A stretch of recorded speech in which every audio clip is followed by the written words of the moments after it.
오늘 말씀은 시편 4편 말씀입니다. 1절부터 8절 마지막 절까지 함께 보겠습니다. 교독하도록 하지요. 시편 4편 1편 1절을 먼저 봉독해 드리겠습니다. 내 의의 하나님이여, 내가 부를 때에 응답하소서. 곤란 중에 나를 너그럽게 하셨사오니 나를 긍휼히 여기사 나의 기도를 들으소서.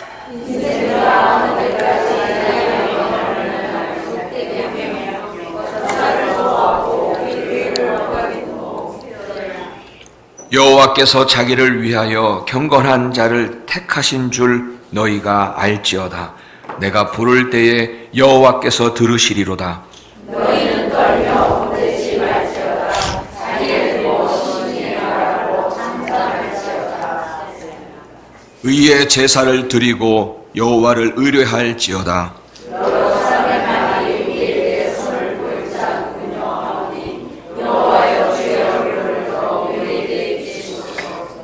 주께서 내 마음에 두신 기쁨은 저희의 곡식과 새 포도주의 풍성할 때보다 더하나이다. 내가 평안히 눕고 자기도 하리니 나를 안전히 거하게 하시는 이는 오직 여호와이시니라. 아멘. 우리에게 주시는 하나님의 말씀입니다. 온 세상 기뻐하여라. 너무 좋죠? 우리 주님의 오심을 기뻐합니다. 아멘. 예수님 없었으면 어떡할 뻔했어요. 제가 제일 좋아하는 그 성경이 어느 곳이냐면 시편이에요. 시편. 이 시편은 역사서와 다르게 메말라 있지를 않아요. 읽을 때마다 다윗 혹은 그 저자들의 어떤 깊은 감성들을 전달받아요. 그래서 그 시편 속에는 어떤 깊은 슬픔도 느낄 수 있고, 또 때로는 기쁨도 그곳에 담겨져 있죠. 또 이 시편 안에는 때로는 통곡하는 부분도 있어요. 통곡하기도 하고, 그리고 애절하게 부르짖는 부르짖음도 있습니다. 그리고 또 이 시편 속에는 곤고함과 환난 중에서 우리 하나님의 구원의 은혜를 또 승리를 경험하는 그 막 살아있는 간증들이, 살아있는 고백들을 느낄 수가 있어요. 그래서 저 시편 같은 경우 읽어 내려가다 보면 때로는 제 마음과 같을 때가 많습니다.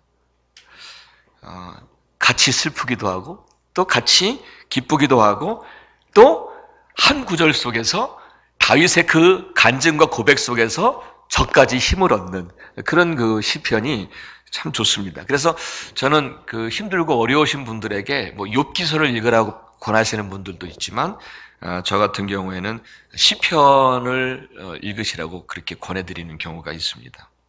참 위로가 되고 힘이 되거든요. 그래서 오늘 이 시편을 함께 봅니다. 여러분 샌프란시스코에 아주 유명한 풋볼 클럽이 하나 있죠. 여러분들 아실 거예요. 아마 그 클럽 이름이 좀 특이하죠. 그 이름에 49라고 하는 숫자가 들어가 있어요. 그래서 49ers라고 그렇게 그 이름이 돼 있어요. 49가 들어가 있는 거예요. 그 배경이 이래요. 왜 그렇게 됐냐면, 미국의 서부 개척 시대 때에 이쪽 서부로 수많은 사람들이 금을 찾아서 이동을 했다고 합니다. 어떤 한 해에는 무려 30만 명의 엄청난 사람들이 서부로 이동을 한 거예요. 금을 찾아서. 근데 그때 그 해가 바로 1849년이었대요. 그러니까 1849년에 그 많은 사람들이 이 미국의 서부로 금을 찾아서 떠난 사람, 몰려들었던 사람들. 그래서 49라고 하는 게 거기서 나온 거예요. 그래서 49ers, 이 사람들은 금을 찾아서 서부로 이동한 사람들이에요. 그런데 가만히 생각해 보세요, 여러분. 이 49ers가 그때만 있는 사람들이 아니더라고요. 사실 오늘날에도 얼마나 많은 사람들이 49ers로 살아가는지 몰라요.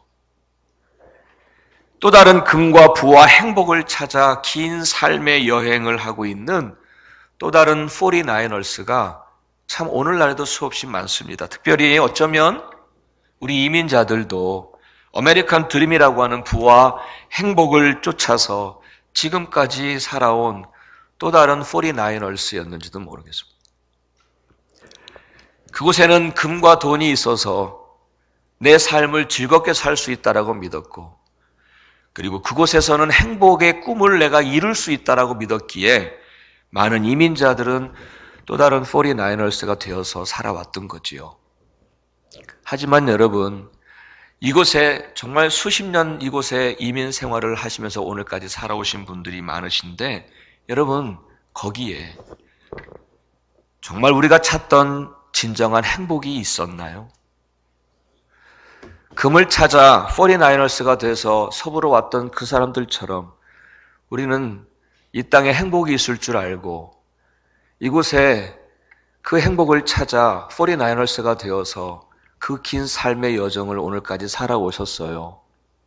자, 뒤를 돌아보십시오. 정말 우리가 찾았던 금과 우리가 찾았던 그 삶의 세상의 행복이 과연 정말 우리가 찾았던 진정한 행복이었을까요? 오늘 본문에 나와 있는 이 다윗에게 이 똑같은 질문을 던지면 그는 분명히 이렇게 대답했을 것입니다. 그건 아니야. 그건 아니야 라고 분명히 이 다윗은 대답을 했을 것입니다. 여러분, 오늘 이 시편 4편은 다윗이 지은 시예요. 그런데 이 배경은 어떤 배경이냐면 자기 아들 압살롬이 반역했던 거 여러분 그 사건 기억하시죠? 그러니까 압살롬이 자기를 반역한 그 사건을 배경으로 한 시예요. 다윗은 한 나라의 왕이었고 절대 권력자였죠. 다윗을 한번 생각해 보세요. 그래서 그는 정말 누구보다도 막강한 권력을 가진 사람이었어요. 그것을 누렸던 사람이었어요. 뿐만이겠어요? 큰 다윗성에서 그는 항상 왕이 먹는 수라상을 받으면서 먹고 살았던 사람이었어요. 그리고 가장 좋은 포도주를 마시면서 즐길 수 있었던 사람이었어요. 그렇게 살았어요. 얼마나 좋았을까요? 아마 세상 사람들이 꿈꾸는 그런 삶이었을 거예요. 그러나 여러분, 오늘 본문의 배경을 제가 말씀을 드렸습니다만 지금 다윗은 자기가 그토록 사랑했던 그 아들 압살롬에게 반역을 당해서 예루살렘 성에서 다윗성에서부터 맨발로 도망치던 때에 그때 그는 뼈저리게 깨달았던 것 같아요. 뼈저리게. 뭘 깨달았냐면 제가 이렇게 쭉 풀어서 여러분들께 설명을 해드릴게요. 이전에 내가 왕궁에서 누렸던 그 엄청난 모든 영광과 모든 즐거움과 모든 권세들은 이렇게도 허망한 것이었구나. 왕궁에 있을 때 함께 울고 함께 웃었던 그리고 함께 기뻐했던 자들도 저렇게 변하는구나. 참으로 허망하구나.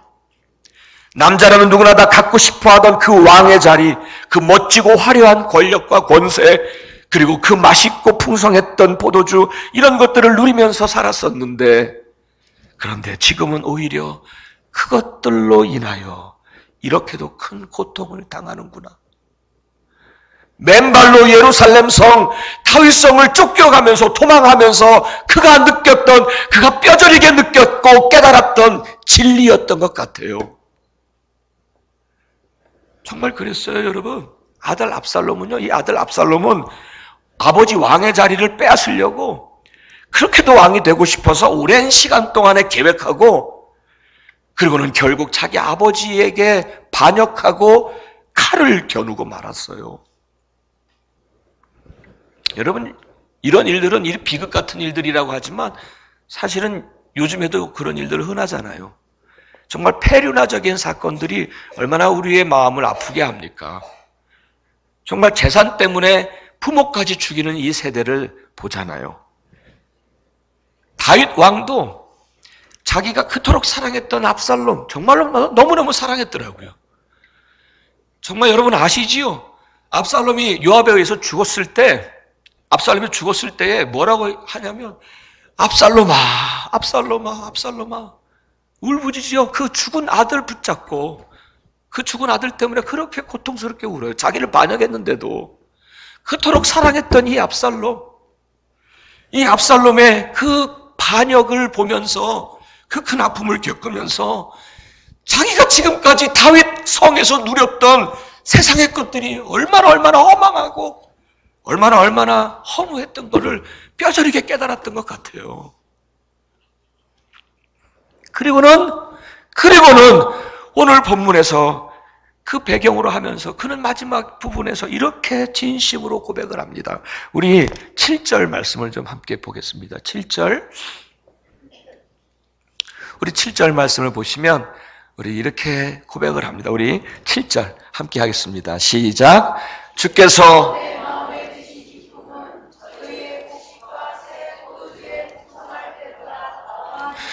예.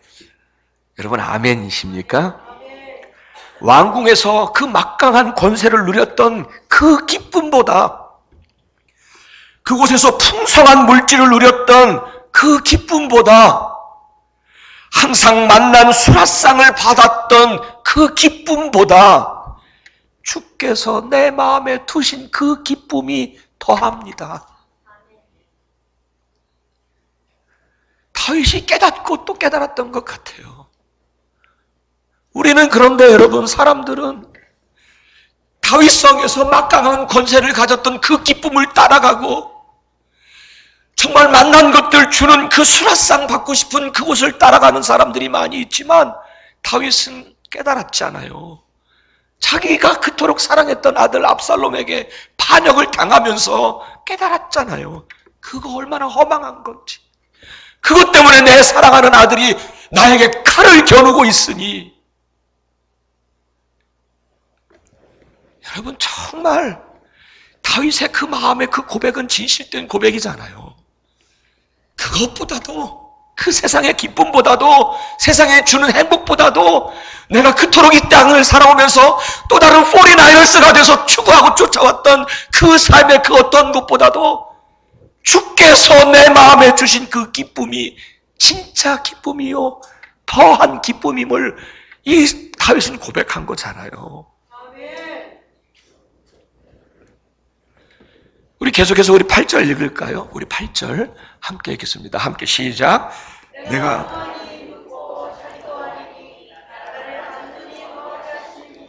오직 여호와의 신이라.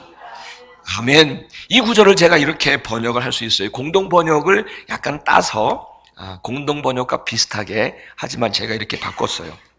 이렇게 번역할 수 있어요. 내가 누울 때 내 마음이 편하여 단잠에 듭니다. 내가 이렇듯 안심하며 누울 수 있는 것은 다 당신의 은혜입니다. 생각해 보세요. 지금 다윗이 편안하게 잠잘 처지입니까? 그럼에도 그는 고백하기를 하나님 때문에, 주님 때문에 이렇게 안심하고 편안하게 단잠을 잘 수 있다라고 고백을 하고 있는 거거든요. 그래요. 이런 상황, 이런 현실에서는 세상에 그 어떤 것도 이런 종류의 평안을 줄 수가 없어요. 그러나 환난과 고통과 그 괴로움 가운데서도 하나님만 바랐던 다윗에겐 하나님의 평안이 그 마음과 생각을 지켜주셨던 것 같습니다. 그래서 이런 고백을 한 거잖아요. 세상에서 얻는 그 어떤 기쁨보다 주께서 내 마음에 주신 기쁨이 더 크고요. 지금은 내가 비록 환난 중에 있지만 그래도 이렇게 단잠을 잘 수 있는 것도 다 하나님의 은혜입니다. 이렇게 고백하며 마치는 거예요. 이렇게 고백하며. 저는 여러분들에게, 저와 여러분에게 이러한 고백들을 하며 주 안에서 편안한 삶을, 평강의 삶을 살았으면 좋겠습니다. 아멘. 이런 은혜를 경험하고 누렸던 다윗에겐 어떤 믿음이 있었어요. 근데 그 어떤 믿음은 어떤 믿음이었냐면 이런 믿음이 있었어요. 하나님은 이런 분이시구나 라고 하는 그런 믿음이 있었어요. 하나님은 이런 분이시지. 여러분, 우리가 믿음 합니다마는 좀 더 구체적으로 하나님은 이런 분이시다라고 하는 믿음이 있어야 해요. 하나님은 이런 분이시다. 그러면 그 믿음이 나를 그 상황에 맞게 나에게 힘이 되어줘요. 예를 들면 내가 어떤 힘든 일을 만나잖아요. 힘든 일을 만났어도 하나님은 살아계셔. 하나님은 살아계신 하나님이야 라고 하는 그 믿음만 다시 붙잡아도 여러분 우리 두려워하지 않아요. 우리 흔들리지 않아요. 그 믿음 얘기하는 하나님은 이런 분이시다. 하나님은 살아계셔. 그거 하나만 내 마음에 다시 붙잡아도 그 믿음 붙잡으면 내 삶에 힘든 일을 만났어도 그냥 넉넉히 이겨나가고 파도 위를 걸을 수 있는 그 기적이 저와 여러분의 삶에 나타난다니까요. 아멘. 베드로만 풍랑 위에 걸은 게 아니라니까요. 저와 여러분도 이 믿음만 붙잡고 있으면 그 예수만 바라보면 믿음의 주가 되시는 예수만 바라보면 삶의 풍랑 위를 걸을 수 있는 기적이 내 삶에서 나타난다니까요. 믿으시죠? 아멘. 다윗도 마찬가지였어요. 사실 고통 이거 말하기 쉽죠. 고통 말하기 쉽죠. 하지만 오늘 본문에 나와 있는 다윗을 생각해 보세요. 다윗이 겪은 고통은 말로 표현하기가 쉽지 않잖아요. 사랑하는 아들에게 그랬는데 당했는데 그리고 결국엔 사랑하는 아들 죽고 말잖아요. 그 고통 속에서도 이 다윗은 하나님은 이런 분이시지라고 하는 이 믿음 붙잡고 이겨나갔던 것 같아요. 자, 그러면 다윗이 가졌던 하나님은 이런 분이시지라고 하는 이 믿음을 오늘 본문 중에서 한 두 가지를 찾아볼 수 있었어요. 그래서 1절과 3절에서 제가 찾아봤는데 우리 한번 1절 찾아보겠습니다. 1절 우리 한 목소리로 하겠습니다. 시작. 내 의의 하나님이여.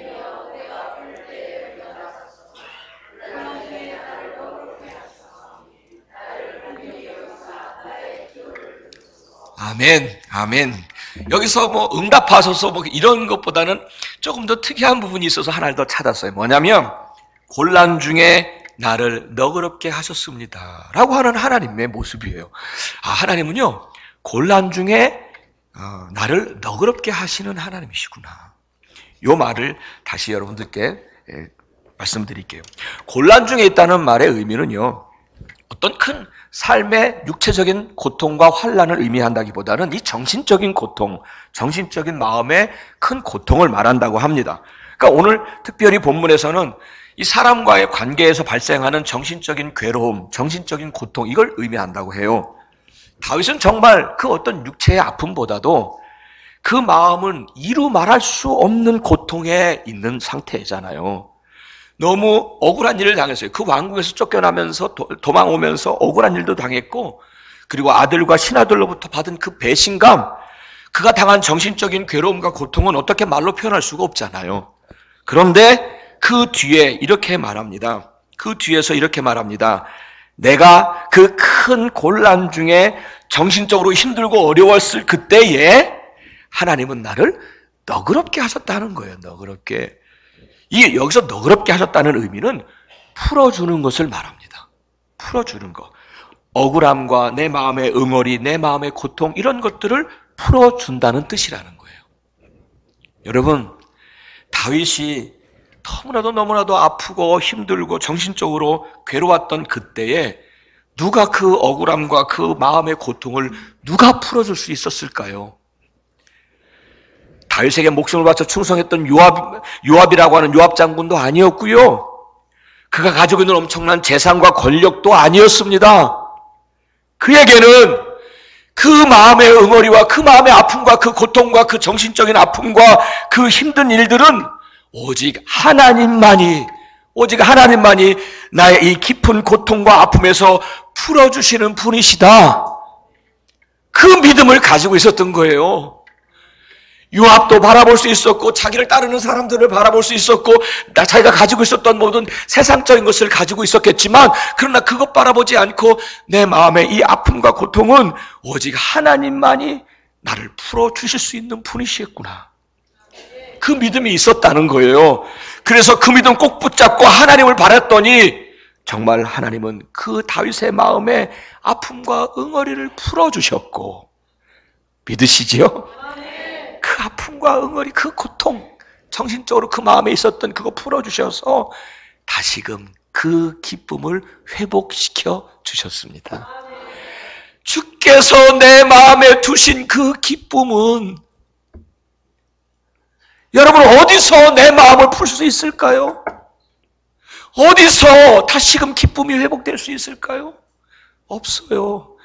다윗처럼 이렇게 고통스러운 아픔 속에서도 그 기쁨을 다시 회복했던 것은 그를 충성스럽게 배신하지 않았던 요압 장군이 아니었고 오직 하나님만이 그 아픔에서 그 고통에서 풀어주신다는 믿음, 그 믿음 가지고 있으니 하나님이 그에게 정말 그의 마음을 풀어주셨습니다. 사랑하는 여러분, 사랑과의 관계 속에서 살다 보면 다윗이 당한 것처럼 때로는 억울한 일도 만날 수 있고 배신도 당할 수 있고 아픔을 당할 수도 있어요.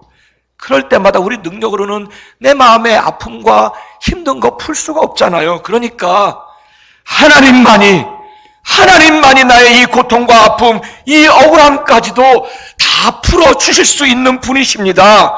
이 믿음 꼭 붙잡고 하나님만 바라십시오. 아플수록 하나님만 바라보십시오. 사람 바라보면 잠시일 뿐이에요. 내가 그에게 이야기하면 그 사람이 내게 도움을 주고 해결할 것 같아요?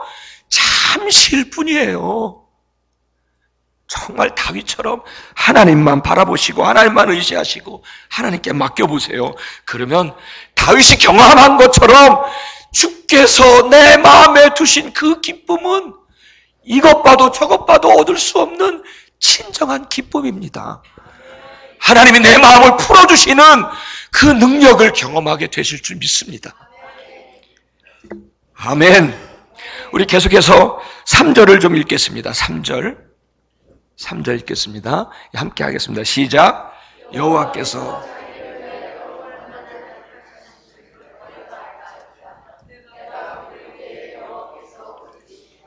아멘, 아멘. 이젠 1절은 하나님은 그런 하나님이세요. 정말 하나님만이 내 마음을 풀어줄 수 있는 분이에요. 내가 다시 기쁨을 회복시키시는 분이에요. 두 번째, 오늘 3절은 여기서 보시면은요, 경건한 자라고 나옵니다. 경건한 자. 경건한 자를 택하셨다라고 되어 있습니다. 근데 이 경건한 자는 누가 경건한 자인가요? 성경에서 두 곳을 말씀을 드리겠습니다. 한 곳은 뭐냐면 베드로 후서에서 보면 노아를 가리켜서 경건한 자라고 표현합니다. 노아, 경건한 자. 여러분, 노아는 어떤 사람이에요? 어떤 사람은 120년 혹은 70년, 80년이라고 말하는데 그는 그곳에서 산 위에 올라가서 그 긴 세월 동안에 산에 올라가서 배를 만든 사람이잖아요. 그 길고도 긴 세월 동안에 노아는 사람들의 조롱거리가 됐어요. 그가 믿는 믿음이 사람들에게는 웃음거리가 됐어요. 그 긴 세월 동안에 산에서 방주를 만들고 있으니, 산에서 배를 만들고 있으니 사람들은 조롱하지요. 그래서 믿음 붙잡고 살기 쉽지 않았을 거예요. 노아도. 그러나 그는 그 긴 세월 동안 남들이 자기 믿음 가지고 조롱하고 비웃었다 할지라도 그러나 그는 끝까지 하나님의 약속을 믿고 기다리며 산 위에서 방주를 지었던 사람이었어요.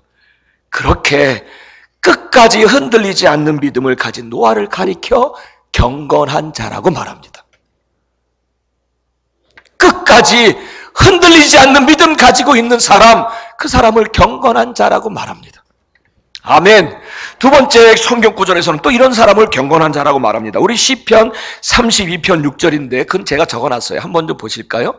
시편 32편 6절. 설교 뒷부분에 있습니다. 함께 하겠습니다. 함께 합니다. 시작. 이로 인하여